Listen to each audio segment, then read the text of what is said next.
ចឹងយើងទៅមួយទៀតគឺ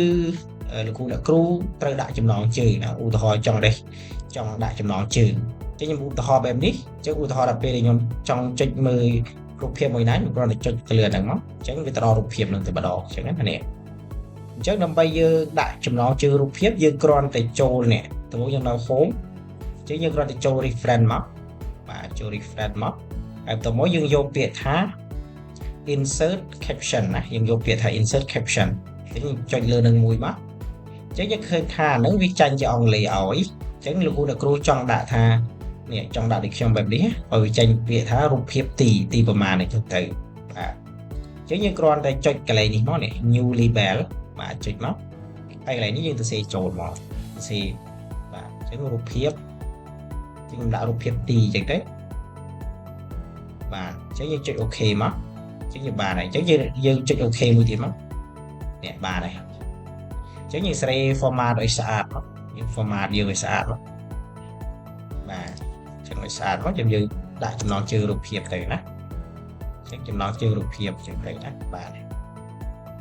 អូខេអញ្ចឹងសំណួរសួរថាដល់ពេលដែលលោកគ្រូមានរូបភាពផ្សេងទៀតលោកគ្រូធ្វើម៉េចអញ្ចឹងលោកគ្រូឧទាហរណ៍ថាខ្ញុំមានរូបភាពផ្សេងទៀតខ្ញុំគ្រាន់តែចូលនេះកន្លែងនេះដដែលបាទខ្ញុំចូលកន្លែង reference ដដែលមកខ្ញុំយកពាក្យថា insert caption ណាបាទអញ្ចឹងយក insert caption មកអញ្ចឹងវាចាញ់ដោយស្វ័យប្រវត្តិបើវាអត់ចាញ់រូបភាពទីនេះទេលោកគ្រូចុចអាក្បាលព្រួយនេះចុះក្រោមទៅនឹងឃើញហើយបាទអញ្ចឹងយើងចុច OK មកវាចាញ់រូបភាពទី2តែម្ដងបាទអញ្ចឹងយើងកែ format ឲ្យដូចគ្នាបាទអញ្ចឹងយើងដាក់ចំណងជើងមកអញ្ចឹងអានេះលោកគ្រូអត់ច្រឡំណានៅពេលយើងប្រើវិធីអញ្ចឹងអត់ច្រឡំថាយើងបាននៅក្នុងរបាយការណ៍របស់យើងឬក៏នៅក្នុងឯកសាររបស់យើងបានដាក់រូបភាពប្រមាណហើយអញ្ចឹងណាបាទអញ្ចឹងសំណួរសួរថាធ្វើម៉េចឲ្យចាញ់បែបនេះបាទនេះឲ្យចាញ់បែបនេះនេះឲ្យចាញ់ដោយមាតិកាអញ្ចឹងដើម្បីឲ្យចាញ់បែបនេះលោកគ្រូគ្រាន់តែខ្ញុំអាចនេះតម្លាក់នេះចុះក្រោមមកអញ្ចឹងអានេះឧទាហរណ៍ថាខ្ញុំមានរូបភាពច្រើនខ្ញុំចង់ដាក់បញ្ជីឈ្មោះរូបភាពមួយអញ្ចឹងទៅណាបាទអញ្ចឹងខ្ញុំដាក់ថាបញ្ជីរូបភាពណាបាទអញ្ចឹងមក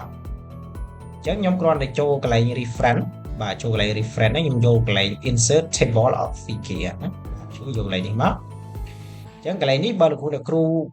ទៅសេ format បែបណាសូមឲ្យយកបែបហ្នឹងណាបាទអញ្ចឹងខ្ញុំយកថារូបភាពទីអញ្ចឹងខ្ញុំចុចមកហើយខ្ញុំយកមកបានឃើញទេបាទអញ្ចឹងយើងកែ font យើងឲ្យស្អាតទៅបាទ